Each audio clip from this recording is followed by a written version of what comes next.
In this video, I'll show you how you can share your resume as a link. So what you need to do is open up a web browser, and the best way that I've found to share files is with Google Drive. So if you've already got a Google account, you can go to the Google Apps in the top right hand corner and then go and find Drive.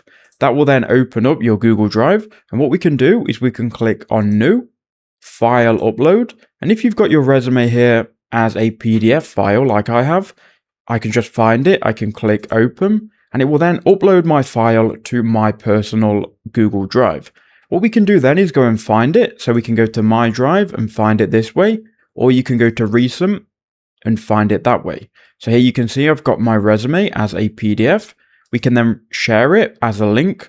So if you right click on it, you can then go to Share, click on Share, and then you want to change General Access here to anyone with the link. This will mean anyone with the link that you give them will be able to see it. You can then click Copy Link. So now you've got the link copied, and now anyone that clicks on this link, you can share this with anyone, and it will then lead to your resume. So that's how you can do it. I hope that helped.